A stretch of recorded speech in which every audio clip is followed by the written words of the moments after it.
북한 권력의 최정점. 그 어둠 속에서 절대 밖으로 나올 수 없는 비밀이 하나 있었습니다. 그 비밀의 중심에는 김정은의 여동생이자 사실상 북한의 2인자로 불리는 김여정이 있었죠. 이후 평양 권력층에서는 연이은 실종과 비밀 처형이 일어났고 심지어 중국과의 비밀 거래 루트까지 끊겼을 정도라고 합니다. 도대체 김여정은 무엇을 감추려 했길래 자신의 가장 가까운 측근들마저 하나둘 제거해야 했을까요? 국경을 넘어온 저만이 알고 있는 북한 권력의 민낯을 지금부터 생생하게 전해드리겠습니다. 안녕하세요. 저는 탈북민 박선이라고 합니다.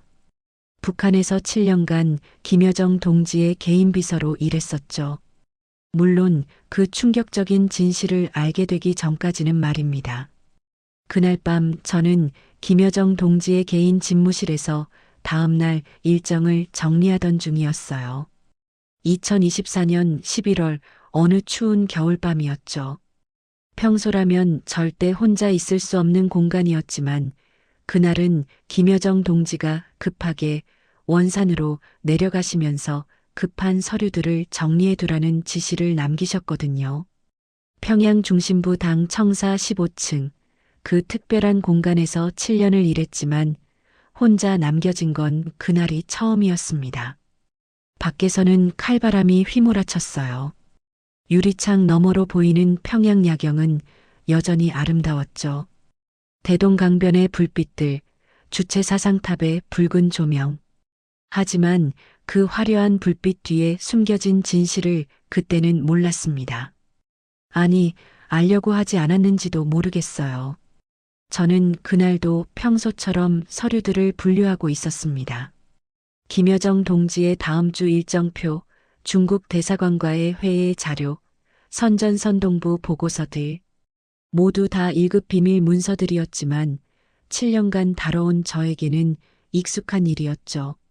그런데 책상 서랍을 정리하다가 이상한 점을 발견했어요. 평소 김여정 동지께서 절대 건드리지 말라고 하셨던 맨 아래 서랍이 살짝 열려 있는 거예요. 아마도 급하게 출장 준비를 하시다 보니 제대로 잠그지 못하신 것 같았습니다. 처음엔 그냥 닫으려고 했어요. 정말이에요. 하지만 서랍 안쪽에서 검은색 가죽 파일이 눈에 들어왔습니다. 다른 문서들과는 달리 특급 기밀이라는 붉은 도장이 선명하게 찍혀 있었고 김여정 동지의 친필 서명까지 있었어요. 7년간 비서로 일하면서도 한 번도 본 적 없는 파일이었죠. 가슴이 쿵쿵 뛰기 시작했습니다. 머릿속으로는 그냥 닫아 못 본 척해야 하는 목소리가 들렸지만 손은 이미 그 파일을 꺼내고 있었어요.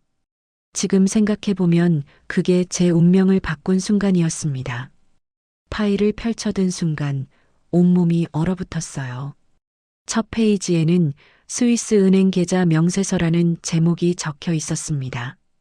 김여정 동지 명의로 된 스위스 은행 계좌에 무려 3억 달러, 우리 돈으로 4천억 원이 넘는 돈이 예치되어 있다는 내용이었어요.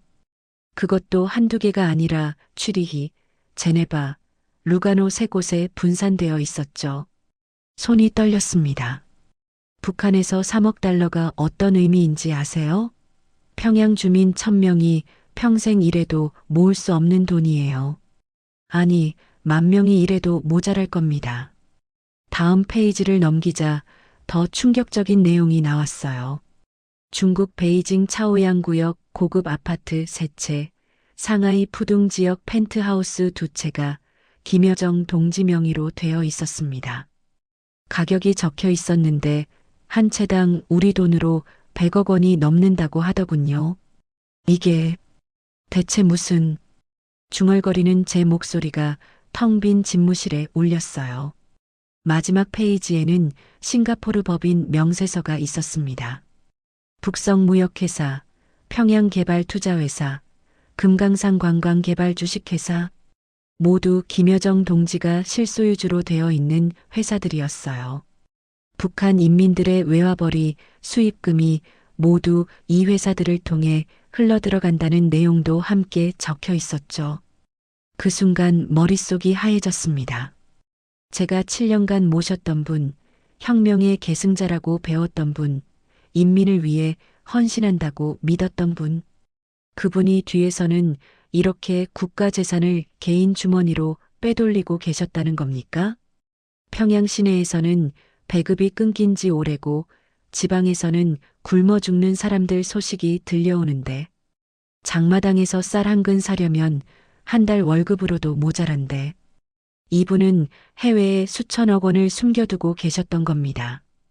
급하게 파일을 덮었어요. 손이 너무 떨려서 제대로 서랍에 넣기도 힘들었습니다.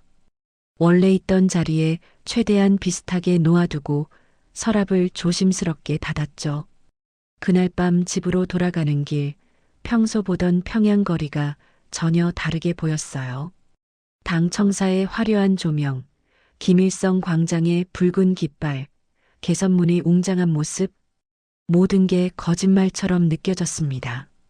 집에 도착해서도 잠을 이룰 수 없었어요.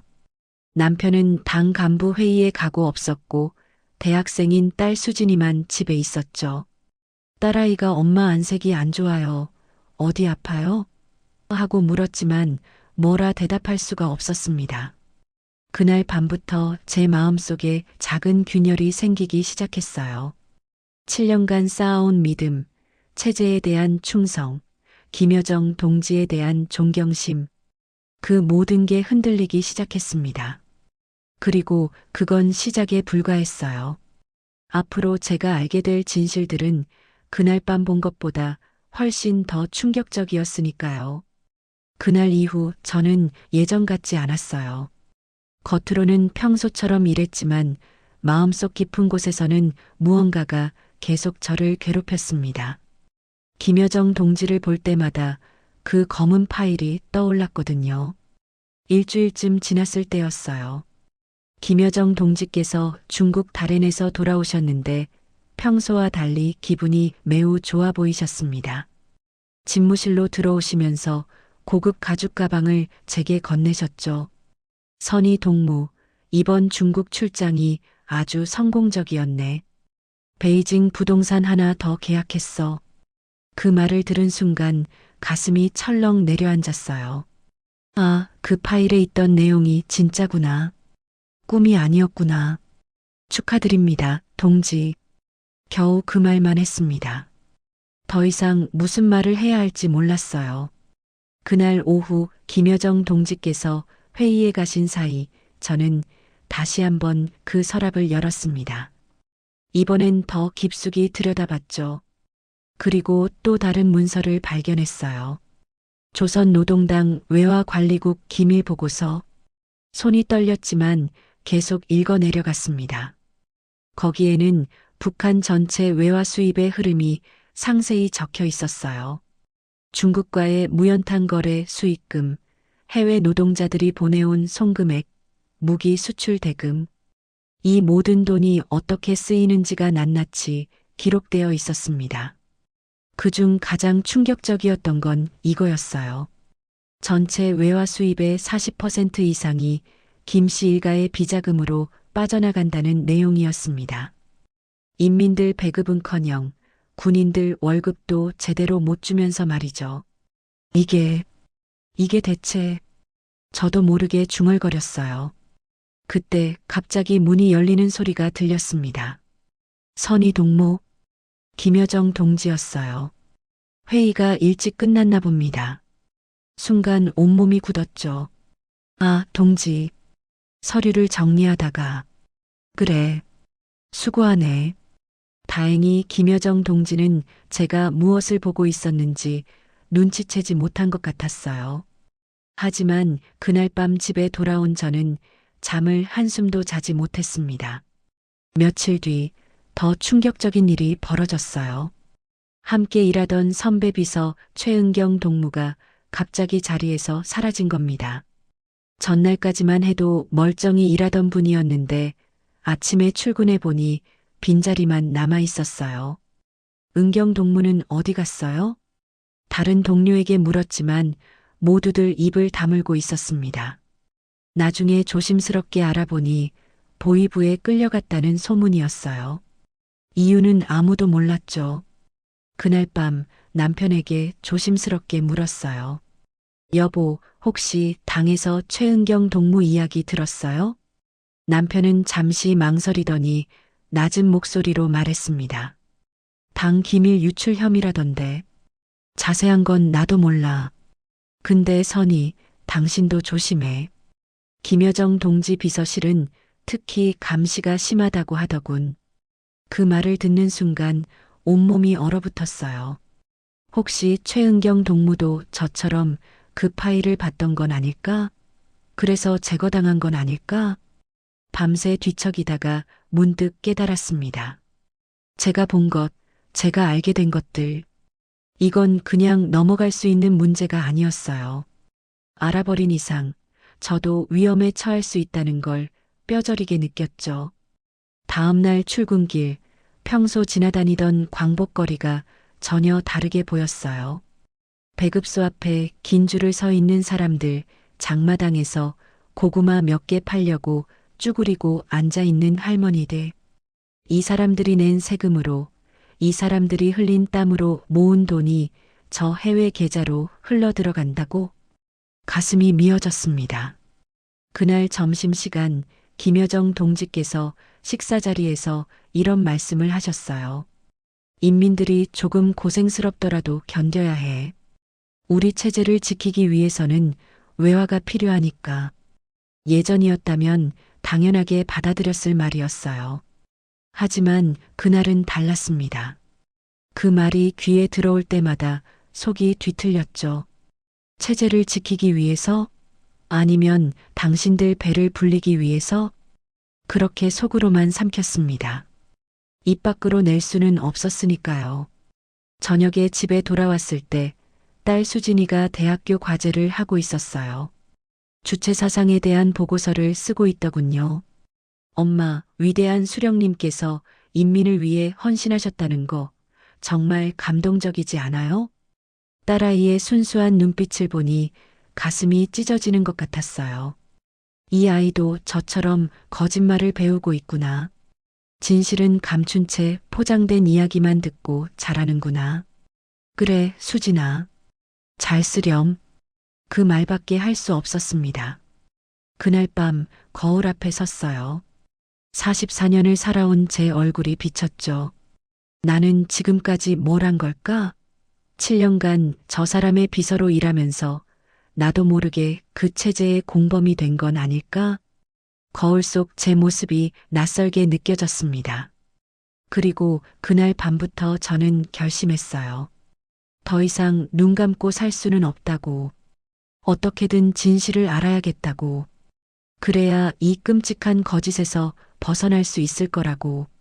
하지만 진실을 알게 될수록 제 삶은 점점 더 위험해질 거라는 걸 그때는 몰랐습니다. 최은경 동무가 사라진 지 일주일이 지났을 때였어요. 김여정 동지께서 원산 출장에서 돌아오셨는데 뭔가 달라 보였습니다. 평소보다 눈빛이 차갑고 날카로웠죠. 선희 동무. 네, 동지. 내가 없는 동안 비서실은 잘 관리했나? 네, 동지. 모든 서류 정리 완료했습니다. 김여정 동지께서 천천히 집무실을 둘러보셨어요. 책상, 서랍, 심지어 창문 근처까지.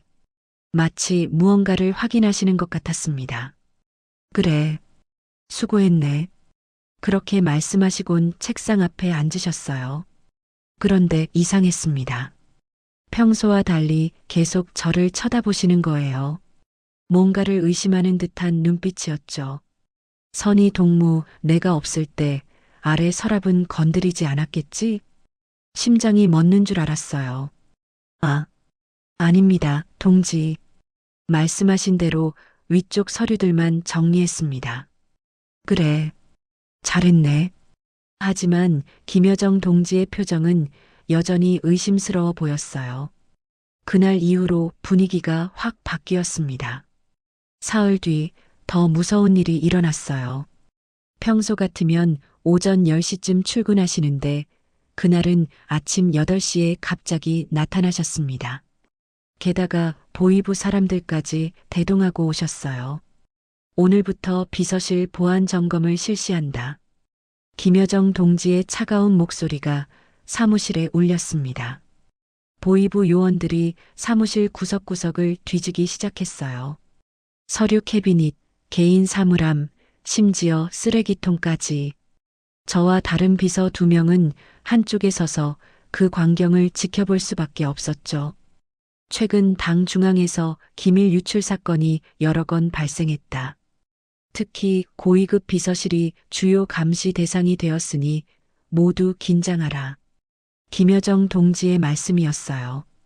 그 말을 들으며 저는 온몸이 얼어붙는 걸 느꼈습니다. 점검은 하루 종일 이어졌어요. 보이부 요원들은 우리 셋을 번갈아 가며 개별 면담까지 했습니다.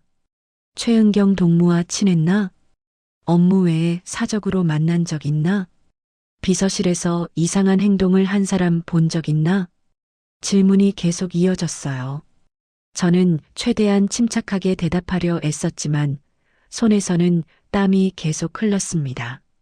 그날 저녁 겨우 퇴근해서 집에 돌아왔을 때 온몸에 힘이 쭉 빠졌어요. 남편이 놀라서 물었죠. 선이 무슨 일이야? 안색이 왜 그래? 여보, 오늘 비서실에 보이부가 왔어. 남편의 얼굴이 굳었습니다. 뭐? 보이부가? 왜? 기밀 유출 검사라고. 최은경 동무일 때문에 비서실 전체를 조사하나 봐. 남편은 한참을 말없이 저를 바라보더니 조심스럽게 입을 열었어요. 선이, 당신 혹시 뭔가 문제될 만한 거 없지? 없어, 없다고. 그냥 일만 했어. 거짓말이었습니다. 저는 이미 봐서는 안 될 걸 봤고 알아서는 안 될 걸 알아버렸으니까요. 그날 밤 잠을 이룰 수가 없었어요. 창밖을 내다보니 평양 시내 곳곳에 보이부 차량들이 순찰을 돌고 있었습니다.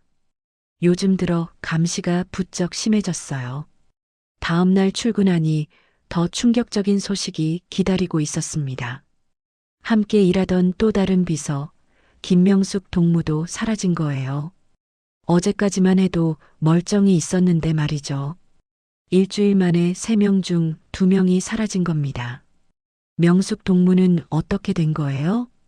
조심스럽게 물었지만 아무도 대답하지 않았어요. 다들 고개만 숙이고 있었죠. 그날 오후 김여정 동지께서 저를 따로 부르셨습니다. 선희 동무, 이리 와봐. 네, 동지. 가슴이 두근두근 뛰었어요. 혹시 저도 이제 끝인가 싶었죠. 선희 동무는 나한테 7년간 충성을 다했지? 네, 동지. 물론입니다. 그래. 나도 믿네. 그런데 말이야. 김여정 동지께서 창밖을 바라보시며 말씀하셨어요. 요즘 세상이 위험해. 누가 누군지 믿을 수 없는 시대야. 선희 동무 딸 수진이라고 했지? 김일성 종합대학 다닌다며? 그 순간 온몸이 얼어붙었습니다. 네, 동지. 참 예쁘던데. 앞날이 창창하겠어. 그 말투가 칭찬이 아니었어요. 협박이었습니다. 잘못하면 내 딸도 위험해질 수 있다는 무언의 경고였죠. 감사합니다, 동지. 겨우 그 말만 했어요. 더 이상 아무 말도 할 수 없었습니다. 그날 퇴근길 수진이가 다니는 대학교 앞을 지나쳤어요. 학생들이 웃으며 캠퍼스를 거닐고 있었죠. 그 중에서 제 딸을 찾았습니다. 친구들과 즐겁게 이야기하는 수진이를 보니 눈물이 났어요. 이 아이를 지켜야 해. 어떻게든 이 아이만은 안전하게. 그날 밤 남편과 진지한 대화를 나눴습니다. 여보, 우리 이대로는 안 돼. 무슨 소리야? 김여정 동지가. 오늘 수진이 이야기를 꺼냈어. 이건 경고야. 남편의 얼굴이 창백해졌어요. 설마. 나도 모르겠어. 근데 비서실에서 사람들이 계속 사라지고 있어. 언제 내 차례가 올지 몰라. 남편은 한참을 고민하더니 낮은 목소리로 말했습니다. 선희, 혹시 당신 뭔가 알게 된 거 있어? 저는 더 이상 숨길 수 없었어요. 남편에게만큼은 진실을 말해야 했습니다. 여보, 사실은 그날 밤 저는 남편에게 모든 걸 털어놨어요. 스위스 계좌, 중국 부동산, 비자금 문서, 제가 본 모든 것들을 말했습니다. 남편은 충격을 받은 표정이었지만 화를 내지는 않았어요. 대신 이렇게 말했죠. 선희, 우리 이제 정말 심각하게 생각해 봐야 할 것 같아. 뭐요? 남편이 제 손을 꼭 잡았습니다. 이곳을 떠나는 것, 탈출 말이야. 그 말을 듣는 순간 온몸에 전율이 흘렀어요. 탈출. 그 위험천만한 단어가 이제 우리 가족의 유일한 희망이 될 줄은 꿈에도 몰랐습니다. 남편이 탈출 이야기를 꺼낸 그날 밤 이후 우리 집안 분위기는 완전히 바뀌었어요. 평소처럼 TV를 켜놓고 조선중앙방송을 보면서도 우리는 낮은 목소리로 속삭이듯 이야기를 나눴습니다. 여보, 탈출이라는 게 그렇게 쉬운 일이 아니잖아. 잡히면 우리 세 식구 모두 말을 잇지 못했어요. 잡혔을 때의 결과는 너무나 뻔했으니까요. 정치범 수용소, 공개 처형, 3대까지 멸족. 그게 탈북자들에게 내려지는 형벌이었죠. 알아. 나도 무서워. 근데 선희, 이대로 있다가는 당신이 먼저 위험해질 거야. 김여정 동지가 당신을 의심하기 시작했다고? 남편의 말이 맞았어요. 김여정 동지의 눈빛은 날이 갈수록 차갑게 변하고 있었습니다. 며칠 뒤 결정적인 사건이 터졌어요. 그날 오후 김여정 동지께서 집무실로 급하게 들어오시면서 이렇게 말씀하셨습니다. 선희 동무, 이리 와봐. 네, 동지. 내일부터 당분간 새로운 비서가 추가로 배치될 거야. 선희 동무 업무를 분담할 거라네. 순간 머릿속이 하얘졌어요. 업무 분담? 아니, 이건 분명 저를 감시하기 위한 조치였습니다. 네, 알겠습니다, 동지. 겉으로는 평정을 유지했지만 속으로는 공포가 밀려왔어요. 다음 날 새로 배치된 비서를 봤을 때 확신했습니다. 그 사람은 보이부 출신이었어요. 비서 업무는 서툴렀지만 사람 감시하는 눈빛만큼은 전문가였죠. 선희 동무, 우리 잘 지내봅시다. 겉으로는 친근하게 웃었지만 저는 알 수 있었어요. 이 사람은 저를 감시하기 위해 온 거라는 걸. 그날 밤 집에 돌아오자마자 남편에게 말했습니다. 여보, 이제 시간이 없어. 감시 인력까지 붙었어. 남편도 심각한 표정이었어요. 나도 오늘 당 회의에서 이상한 이야기를 들었어. 김여정 동지 비서실에서 내부 조사가 진행 중이라던데. 그럼 우리 정말 가야 하는 거야? 선희, 살고 싶으면 가야 해. 수진이 생각해서라도. 그 말에 딸 수진이가 떠올랐어요. 19살 앞날이 창창한 우리 딸. 이 아이만큼은 자유로운 곳에서 살게 해주고 싶었습니다. 알았어. 그럼 어떻게 하지? 남편이 조심스럽게 말했어요. 사실, 나한테 연락처 하나 있어. 예전에 중국 출장 갔을 때 알게 된 조선족 사람인데 탈북 브로커를 안다고 하더라고. 진짜? 믿을 수 있어? 확실하진 않아. 근데 지금 우리한테 다른 선택지가 있어? 남편 말이 맞았어요. 우리에겐 선택의 여지가 없었습니다. 다음 날부터 본격적인 준비에 들어갔어요. 남편은 당 간부 신분을 이용해 중국 쪽 브로커와 조심스럽게 연락을 주고받았습니다. 저는 7년간 김여정 동지 비서로 일하면서 몰래 모아둔 달러를 꺼냈어요. 이게 전부야. 5,000달러 정도 돼. 어떻게 이걸 모았어? 김여정 동지께서 해외 출장 다니실 때마다 업무 비용 관리를 제가 했거든. 조금씩 빼돌렸어. 남편이 제 손을 꼭 잡았습니다. 고생했어. 이제 이 돈으로 우리 새 인생을 시작하는 거야.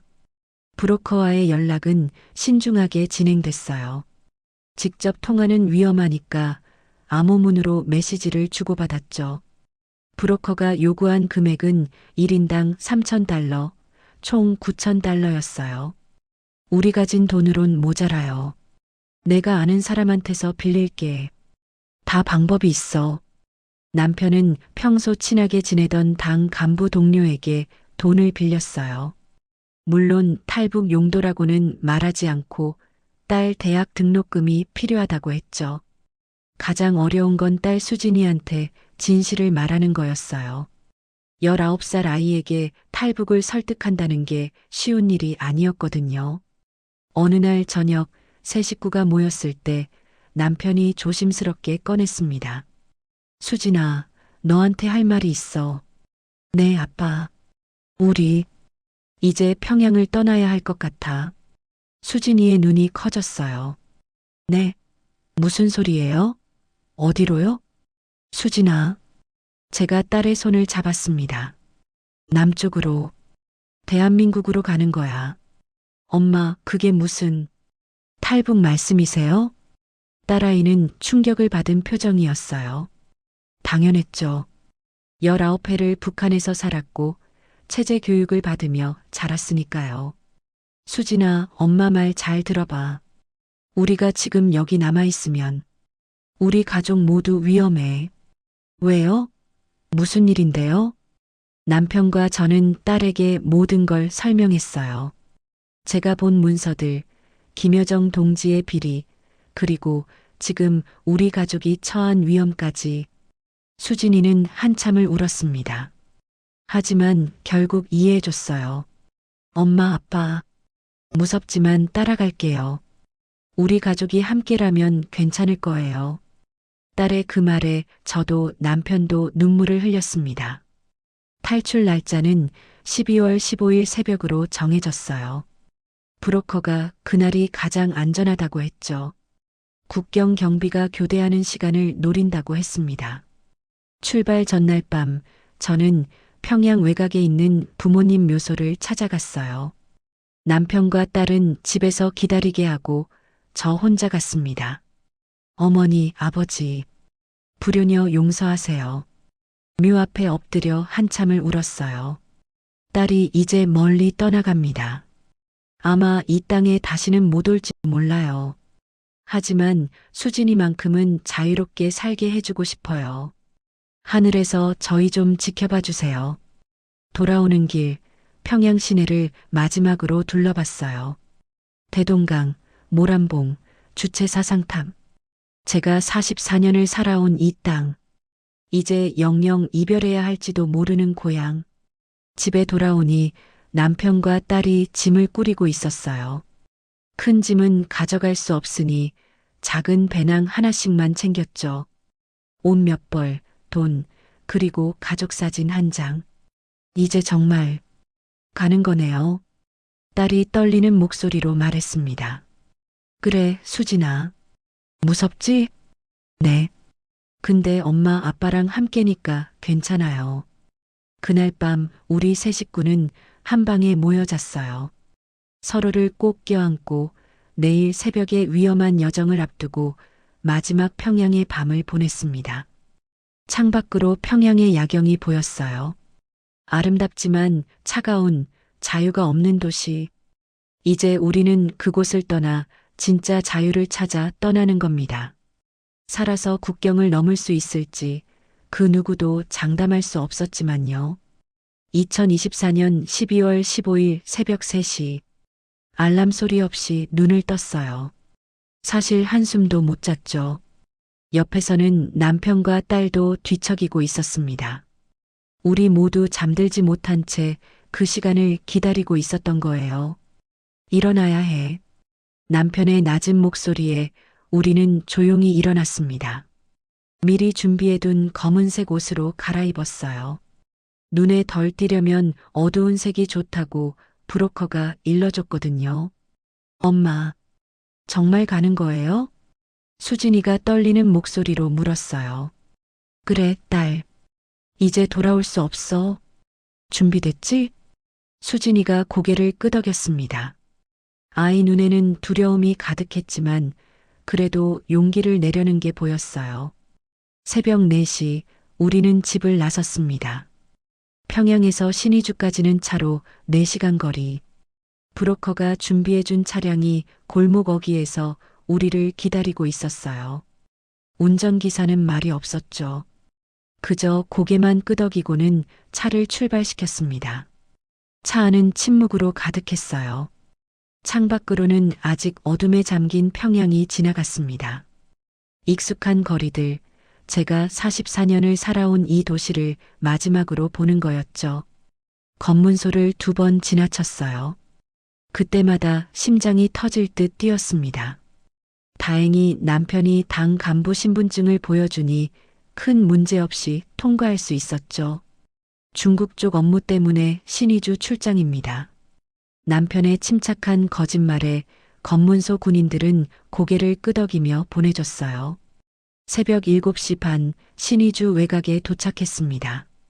브로커가 지정한 장소는 압록강 변의 한적한 창고였어요. 차에서 내리니 강바람이 매섭게 불어왔습니다. 12월의 추위는 뼛속까지 파고들었죠. 여기서 기다려. 해가 지면 움직인다. 운전기사가 짧게 말하고는 사라졌어요. 우리는 춥고 어두운 창고 안에서 하루 종일 숨죽이며 기다려야 했습니다. 수진이가 추위에 떨었어요. 엄마, 너무 추워요. 제 외투를 벗어 딸에게 입혔습니다. 남편도 자기 옷을 벗어 수진이를 감싸줬죠. 조금만 참아, 딸. 곧 따뜻한 곳으로 갈 거야. 하지만 어디가 따뜻한 곳일까요? 중국도 남한도 우리에겐 모두 낯선 땅이었어요. 오후 5시쯤 브로커가 나타났습니다. 준비됐나? 40대 중반쯤 되어 보이는 조선족 남자였어요. 얼굴은 무표정했지만 눈빛만큼은 날카로웠죠. 네, 준비됐습니다. 돈은?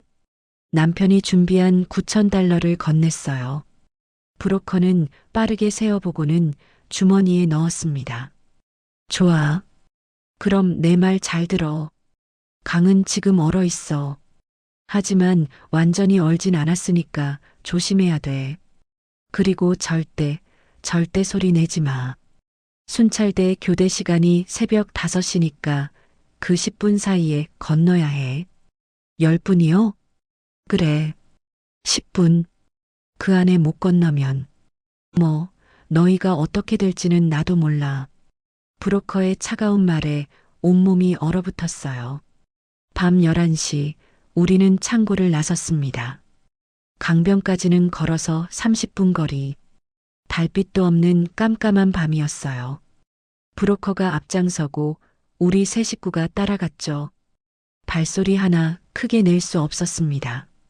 강변에 도착했을 때 압록강이 눈앞에 펼쳐졌어요. 얼어붙은 강 위로 안개가 자욱했습니다. 저 너머가 중국 땅이라는 게 믿기지 않았어요.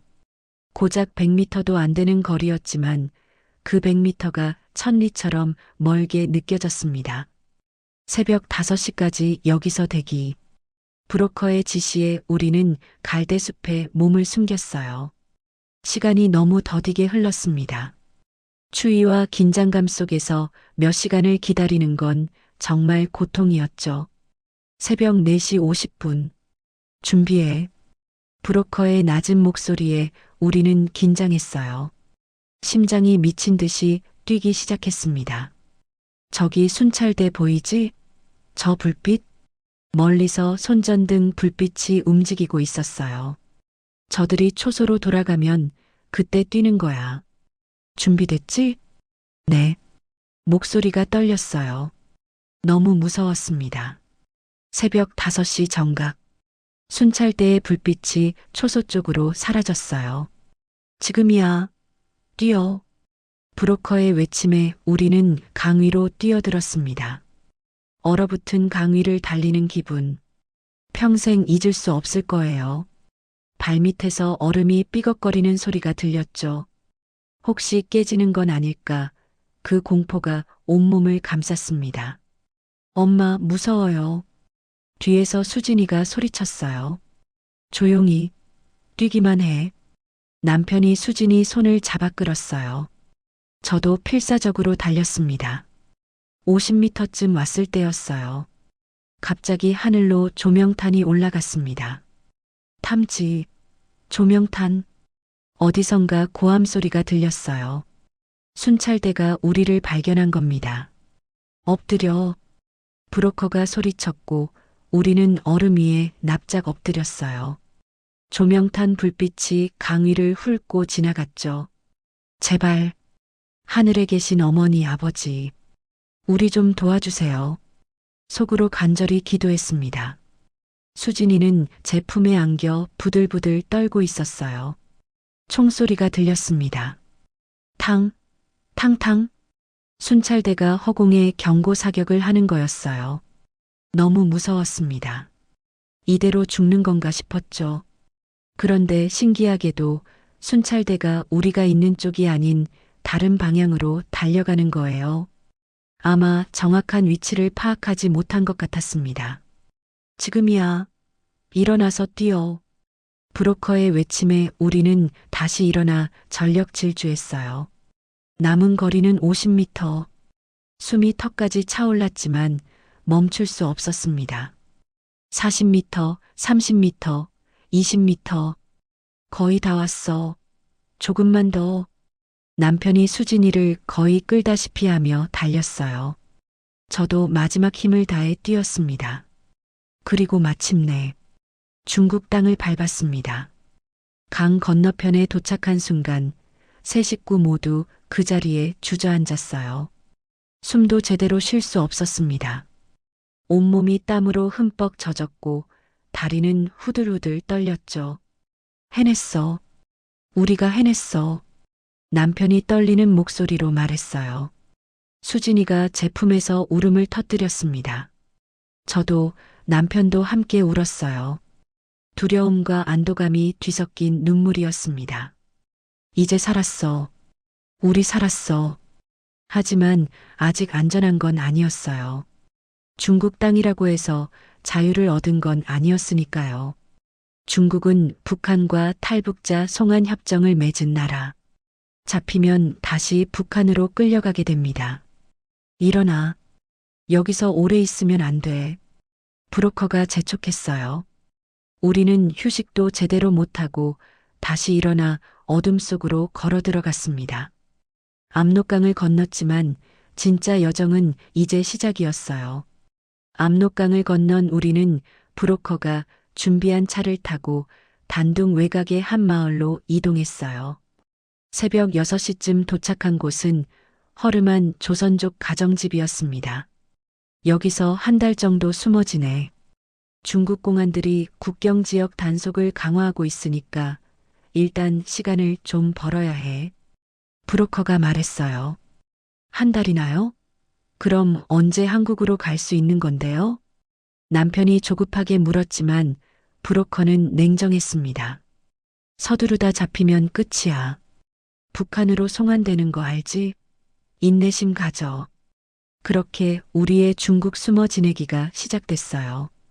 집주인은 60대 조선족 할머니였습니다. 말투는 북한식과 중국식이 섞여 있었죠. 내 남편도 옛날에 북쪽에서 넘어왔어. 그래서 너희 같은 사람들 보면 그냥 지나칠 수가 없더라고. 할머니의 따뜻한 말에 감사했지만 현실은 냉혹했어요. 우리는 집 안에만 있어야 했습니다. 창문도 함부로 열 수 없었고 밖에 나가는 것은 절대 금지. 중국 공안에게 발각되면 즉시 북한으로 송환되니까요. 좁은 방 하나에서 세 식구가 지내는 건 생각보다 힘들었어요. 특히 수진이가 제일 힘들어했죠. 엄마, 저 밖에 나가고 싶어요. 답답해서 못 견디겠어요.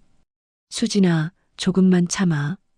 곧 한국 가면 마음껏 돌아다닐 수 있어. 하지만 곧이 언제인지는 저도 몰랐습니다.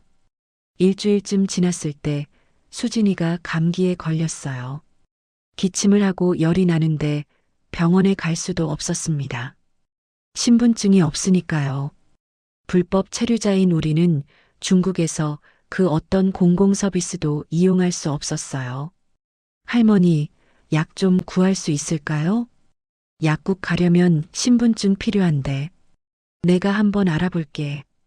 할머니가 동네 약방에서 간단한 감기약을 구해왔어요. 하지만 증상은 좀처럼 나아지지 않았습니다. 엄마, 머리가 너무 아파요. 수진이가 열에 들떠 신음했어요. 제 마음이 찢어지는 것 같았습니다. 북한에서는 그래도 병원이라도 갈 수 있었는데 여기서는 아픈 딸을 그저 지켜볼 수밖에 없었어요. 여보, 이러다 수진이 큰일 나는 거 아니야? 남편에게 물었지만 남편도 무기력한 표정이었습니다. 나도 모르겠어. 브로커한테 연락해봐야 하나. 다행히 일주일쯤 지나니 수진이 상태가 조금씩 나아졌어요. 하지만 그 일주일은 정말 지옥 같았습니다. 보름쯤 지났을 때 더 큰 위기가 찾아왔어요. 어느 날 저녁 할머니가 급하게 들어오며 말했습니다. 큰일 났어. 공안들이 이 동네 단속 나온대. 탈북자 색출 작전이래. 심장이 쿵 내려앉았어요. 어떻게 해요? 우리 어떻게 해요?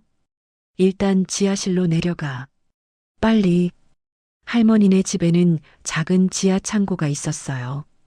우리 세 식구는 그 좁고 어두운 공간으로 숨어들었죠. 절대 소리 내지 마. 알았지? 할머니가 당부하고는 위에서 문을 닫았습니다. 지하실은 정말 좁았어요. 세 명이 웅크리고 앉으니 꼼짝할 수가 없었습니다. 게다가 냄새도 지독했죠. 습기와 곰팡이 냄새가 코를 찔렀어요. 엄마, 무서워요. 수진이가 제 품에 파고들었습니다. 저도 무서웠어요. 하지만 딸 앞에서는 강한 척해야 했죠.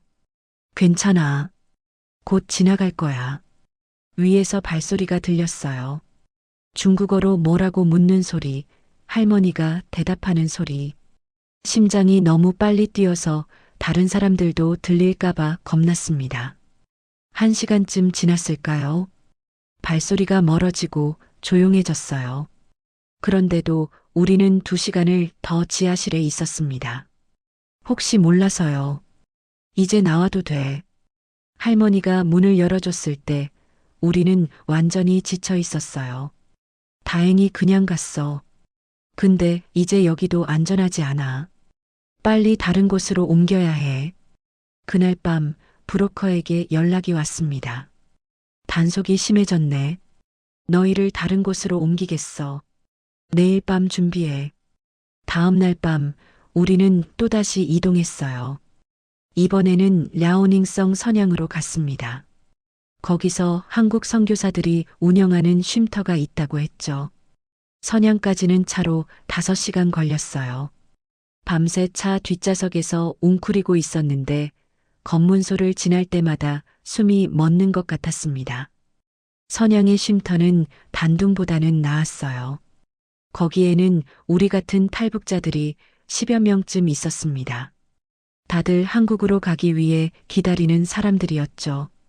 여기선 얼마나 있어야 해요? 쉼터를 운영하는 목사님께 물었어요. 1달에서 2달 정도요. 태국으로 가는 루트를 준비해야 하거든요. 태국이요? 네. 중국에서 바로 한국으로는 갈 수 없어요.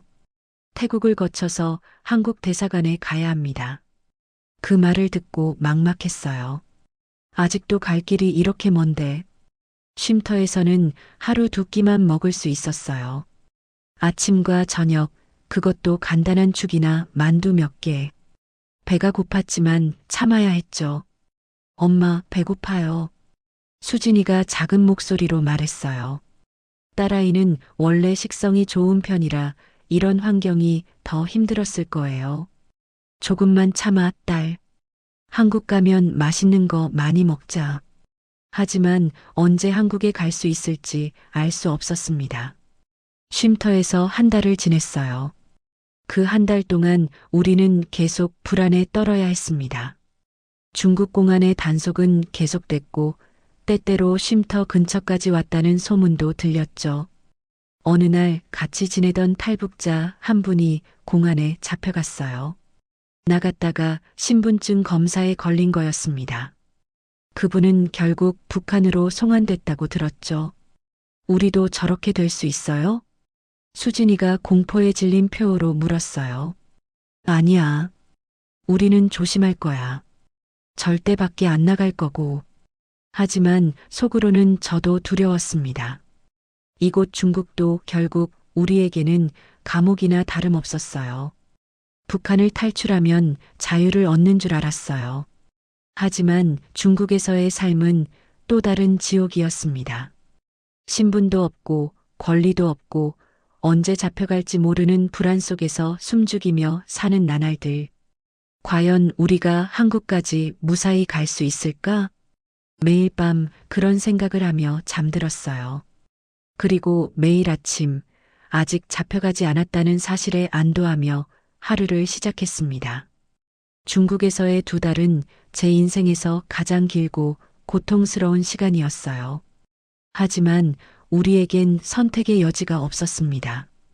앞으로 나아가는 것만이 유일한 길이었으니까요. 선양 쉼터에서 2달을 보낸 어느 날 목사님이 우리를 불렀어요. 박선희 가족 준비하세요. 이번 주 안에 출발합니다. 드디어 한국으로 가는 건가요? 네. 태국을 거쳐서 방콕 한국 대사관으로 갑니다. 길이 멀고 험하니까 각오하세요. 그 말을 듣고 가슴이 뛰었어요. 드디어 이 지옥 같은 중국을 벗어날 수 있다는 희망이 생긴 거죠. 이틀 뒤밤 우리는 다시 이동을 시작했어요. 이번에는 우리 가족만이 아니었습니다. 다른 탈북자 4가족, 총 12명이 함께 움직였죠. 모두들 한국을 꿈꾸는 사람들이었어요. 중국에서 베트남까지 버스로 이동합니다. 그 다음 베트남에서 태국까지는 기차와 버스를 번갈아 타고요. 전체 이동 기간은 약 2주 정도 걸릴 겁니다. 안내를 맡은 조선족 가이드가 설명했어요. 2주나요? 그렇게 오래 걸려요? 직선거리로는 가까워도 우리는 숨어서 이동해야 하니까요. 검문소도 피해야 하고 2주. 그 긴 여정이 시작됐습니다. 첫 번째 구간은 중국 남부로 가는 것이었어요. 선양에서 광저우까지 버스로 이틀 반. 좁은 버스 안에 12명이 빽빽이 앉아서 이동했죠. 화장실도 마음대로 갈 수 없었어요. 휴게소에서도 절대 한꺼번에 내리면 안 됐습니다. 너무 눈에 띄니까요. 2~3명씩 나눠서 조용히 다녀와야 했죠. 엄마, 저 화장실 가고 싶어요. 조금만 참아, 수진아. 다음 휴게소까지. 딸아이는 힘들어했지만 꾹 참았어요. 19살 아이가 참 의젓하게 견뎌냈습니다. 광저우에 도착해서는 하루를 숨어 지냈어요. 조선족이 운영하는 여관 한 방에 12명이 함께 잤습니다. 정말 비좁았지만 그래도 참아야 했죠. 사흘째 되는 날 우리는 베트남 국경으로 향했어요. 국경 넘을 때가 제일 위험합니다. 절대 눈 마주치지 말고 말도 하지 마세요. 가이드의 경고에 모두들 긴장했어요. 베트남 국경 검문소. 위조 서류를 들고 줄을 섰습니다. 심장이 터질 것 같았어요. 만약 여기서 걸리면 모든 게 끝이니까요. 여권. 중국 국경관리가 손을 내밀었어요. 브로커가 준비한 위조 여권을 건넸습니다. 관리가 여권을 이리저리 살펴봤어요. 한참을 들여다보더니 옆 동료와 뭔가 이야기를 나누는 거예요. 식은땀이 등을 타고 흘렀습니다. 가세요. 다행히 통과했어요. 온몸에 힘이 쭉 빠졌습니다. 베트남에 들어선 우리는 하노이로 이동했어요. 기차를 타고 12시간. 좁은 좌석에 앉아서 밤새 흔들렸습니다. 엄마, 다리가 너무 아파요. 나도 그래, 딸. 근데 조금만 더 참자. 우리뿐 아니라 다른 사람들도 모두 지쳐 보였어요. 어떤 분은 발목을 삐끗해서 절뚝거렸고 어떤 아이는 계속 울었죠. 하지만 멈출 수 없었습니다. 하노이에서 다시 버스로 라오스 국경까지 이틀이 걸렸어요. 길이 험해서 버스가 계속 흔들렸고 멀미가 심했습니다. 수진이가 차멀미로 토했어요. 엄마, 더 이상 못 가겠어요. 수진아, 조금만 더. 거의 다 왔어. 하지만 거의 다 왔다는 말이 거짓말처럼 느껴질 때도 많았어요. 라오스에 들어서서는 또 다른 위기가 있었어요. 국경을 넘을 때 우리 일행 중 한 분이 신문을 당한 겁니다. 서류가 의심스럽다는 거였죠. 이 사람 혼자 남겨두고 우리만 갈 수는 없어요. 같이 온 아주머니가 항의했지만 가이드는 냉정했습니다. 우리가 여기 남으면 다 잡힙니다. 미안하지만 가야 해요. 결국 그분은 남겨두고 우리만 떠났어요. 그분이 어떻게 됐는지는 모릅니다. 지금도 가끔 그분 생각을 하면 가슴이 아파요. 라오스에서 태국까지는 버스로 이틀. 마지막 구간이었습니다. 조금만 더 가면 태국이야. 거기서 한국 대사관 가면 우리 자유야. 남편이 힘없는 목소리로 말했어요. 남편도 많이 지쳐 보였습니다. 그런데 태국 국경 바로 앞에서 문제가 생겼어요. 브로커가 갑자기 돈을 더 요구한 겁니다. 여기서 태국 넘어가려면 1인당 $1,000 더 내야 해. 무슨 소리예요? 이미 다 지불했잖아요. 남편이 항의했지만 브로커는 웃으며 말했어요. 그건 중국까지 값이고 태국 넘어가는 건 별도야. 싫으면 여기서 내려. 협박이었어요. 우리는 선택의 여지가 없었습니다. 여기까지 와서 포기할 수는 없었으니까요. 돈이 없는데요.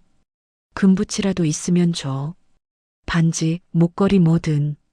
남편이 가지고 있던 결혼 반지를 뺏어줬어요. 저도 제 반지를 뺐습니다. 우리 결혼 20년을 함께한 반지였죠. 이것밖에 없어요. 브로커가 반지들을 받아들더니 고개를 끄덕였어요. 좋아.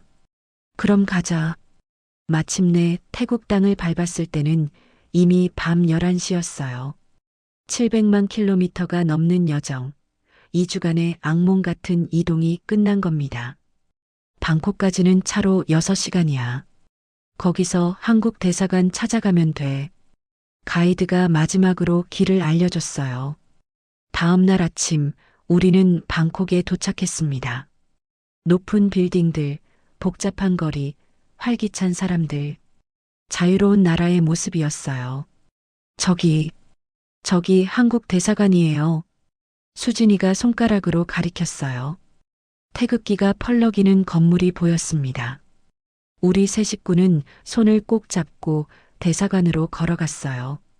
마지막 100m가 너무 길게 느껴졌습니다. 대사관 정문 앞에 섰을 때 눈물이 났어요. 대한민국 국민으로 보호를 요청합니다. 떨리는 목소리로 말했어요. 영사관 직원이 나와서 우리를 맞았습니다. 어서 오세요. 안으로 들어오세요. 그 따뜻한 말에 세 식구 모두 그 자리에서 무너져 울었어요. 2달간의 도망, 2주간의 지옥 같은 여정. 그 모든 게 이제 끝났습니다. 이제 정말 자유를 향해 갈 수 있게 된 거예요. 방콕 한국 대사관에서 일주일을 보낸 후 우리는 드디어 한국행 비행기를 탔어요. 2025년 1월 28일, 제 인생에서 가장 감격스러운 날이었습니다. 비행기가 이륙할 때 창밖을 바라봤어요. 태국의 땅이 점점 작아지고 있었죠. 저 아래 어딘가에 중국이 있고 그 너머에 북한이 있겠죠. 제가 44년을 살았던 그곳. 엄마, 정말 한국 가는 거 맞죠? 수진이가 믿기지 않는다는 표정으로 물었어요. 그래, 딸. 이제 진짜 자유로운 땅으로 가는 거야. 5시간의 비행 끝에 인천국제공항에 도착했습니다. 비행기에서 내려 입국장으로 걸어가는데 다리가 떨렸어요. 정말 꿈만 같았습니다. 통일부 직원들이 우리를 맞이해줬죠. 대한민국에 오신 것을 환영합니다. 그 말을 듣는 순간 세 식구 모두 그 자리에 주저앉아 울음을 터뜨렸어요. 주변 사람들이 놀라서 쳐다봤지만 상관없었습니다. 그저 살았다는 것, 자유를 얻었다는 것에 감사했어요. 공항에서 바로 하나원으로 이동했습니다. 하나원은 탈북민들이 남한 사회에 적응하도록 돕는 정착 지원 시설이에요. 여기서 석 달 동안 교육을 받으시게 됩니다. 남한 생활 적응, 직업 훈련, 심리 상담 등을 제공해 드려요. 담당 직원이 친절하게 설명해 줬습니다. 하나원 첫날 밤 제공된 방에 누워 있는데 실감이 안 났어요. 따뜻한 방바닥, 깨끗한 이불, 화장실에서 나오는 뜨거운 물. 모든 게 꿈만 같았습니다. 여보, 우리 진짜 해냈네. 남편이 제 손을 잡았어요. 그러게. 살아남았어.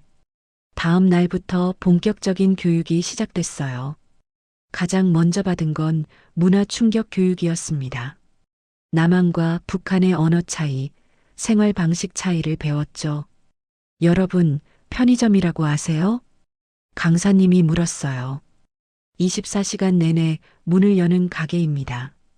언제든 가서 물건을 살 수 있어요. 24시간이요? 밤에도요? 다른 탈북민분이 놀라서 물었어요. 저도 놀랐습니다. 북한에는 그런 게 없었으니까요. 네, 밤 12시에도 새벽 3시에도 열려 있어요. 세상에. 모두들 감탄했어요. 며칠 후에는 실제로 편의점 견학을 갔습니다. 문을 열고 들어섰을 때 정말 놀랐어요. 온갖 과자, 음료수, 도시락, 라면이 가득했죠. 게다가 가격도 그리 비싸지 않았습니다. 엄마, 여기 물건 진짜 많아요. 수진이가 신기한 듯 이것저것 구경했어요. 그러게. 북한 장마당보다 훨씬 많네. 북한에서는 장마당에 나가도 물건이 별로 없었거든요. 쌀 한 대 구하기도 힘들었는데 여기는 모든 게 넘쳐났어요.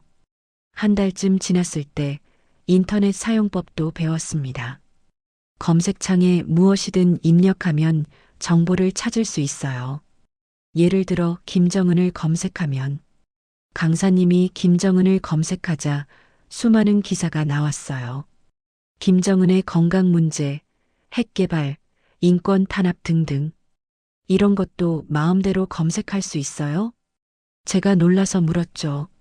네, 한국에서는 표현의 자유가 있어서요. 누구든 자기 생각을 말할 수 있고 정보를 찾을 수 있어요.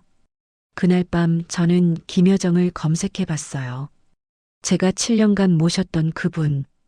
여러 기사가 나왔습니다. 북한 2인자, 권력 실세, 해외 자산 의혹. 역시 해외 자산이 있었구나. 제가 본 그 문서들이 진짜였다는 걸 확인한 순간이었어요. 2달째부터는 직업 훈련이 시작됐습니다. 저는 사무행정 과정을 선택했어요. 김여정 동지 비서로 일했던 경험을 살릴 수 있을 것 같았거든요. 남편은 요리 과정을 선택했어요. 나중에 작은 식당을 하고 싶다고 했죠. 수진이는 고등학교 검정고시 준비를 시작했어요. 북한에서 대학 1학년까지 다녔지만 한국에서는 고졸 학력도 인정받지 못했거든요. 엄마, 제가 여기서 공부해서 대학 다시 갈 수 있을까요? 물론이지. 내가 원하는 거 뭐든 할 수 있어. 딸아이 눈에서 희망이 보였어요. 북한에서는 꿈꿀 수 없었던 미래를 이제 꿈꿀 수 있게 된 거죠. 석 달의 하나원 생활이 끝나고 우리는 서울 근교의 작은 아파트를 배정받았어요. 이게 우리 집이에요? 수진이가 눈을 반짝이며 물었어요. 방 2개, 거실, 부엌, 화장실. 북한에서 살던 집보다는 작았지만 그래도 우리만의 공간이었어요. 그래, 딸. 이제 우리 집이야. 창문을 열자 서울 시내가 내려다 보였습니다. 수많은 건물들, 자동차들, 사람들. 활기찬 도시였어요. 정착 초기는 어려웠어요. 말투가 달라서 사람들이 알아챘죠. 어디서 오셨어요? 물어보면 어떻게 대답해야 할지 몰랐습니다. 마트에 가도 헷갈렸어요. 너무 많은 물건 중에서 뭘 골라야 할지 몰라서 한참을 서 있곤 했죠.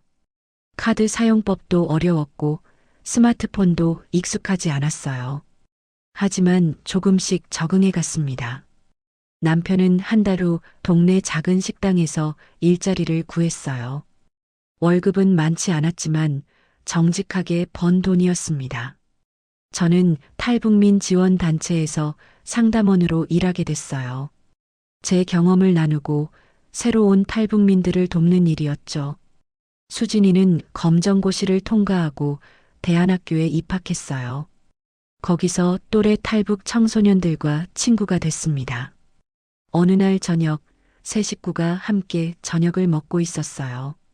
엄마, 오늘 학교에서 통일에 대해 배웠어요. 수진이가 말했어요. 그래, 뭐라고 배웠는데? 언젠가는 남북이 하나가 될 거래요. 그럼 우리도 고향에 갈 수 있대요. 고향? 평양, 모란봉, 대동강, 그리운 땅이었어요. 하지만 돌아갈 수 없는 곳이기도 했죠. 그랬으면 좋겠다. 통일이 되면 엄마도 할머니, 할아버지 산소에 가보고 싶어? 저도 평양 구경하고 싶어요. 엄마가 살던 곳 보고 싶어요. 남편이 제 손을 잡았습니다. 언젠가는 그날이 올 거야. 우리 세대는 못 보더라도 수진이 세대에는 통일을 볼 수 있을지도 모르지. 창밖으로 서울의 야경이 보였어요. 북한의 평양과는 비교할 수 없을 만큼 밝고 화려했습니다. 이제 저는 자유로워요. 말하고 싶은 걸 말할 수 있고, 가고 싶은 곳에 갈 수 있고, 꿈꾸고 싶은 걸 꿈꿀 수 있어요. 북한에 남겨진 사람들이 가끔 생각나요. 김여정 동지 밑에서 일하던 동료들, 평양 거리에서 마주쳤던 사람들. 그들은 아직도 그곳에서 자유 없이 살고 있겠죠. 북한 주민들도 우리와 같은 사람입니다. 상담원으로 일하며 자주 하는 말이에요. 다만 태어난 곳이 달랐을 뿐이죠. 그들도 가족을 사랑하고 행복을 꿈꾸고 자유를 원합니다. 언젠가는 모두가 자유를 누릴 수 있는 날이 오길 바라요. 남북이 하나가 되어 누구나 자유롭게 오갈 수 있는 그날을. 하늘에 계신 어머니, 아버지, 지켜봐 주세요. 딸이 이제 자유로운 땅에서 살고 있어요. 수진이도 꿈을 펼치고 있고요. 비록 고향 땅을 다시 밟을 수 없을지라도 저는 후회하지 않아요. 자유를 선택한 것, 딸의 미래를 선택한 것. 그건 제 인생 최고의 결정이었으니까요. 대한민국에서의 새로운 삶.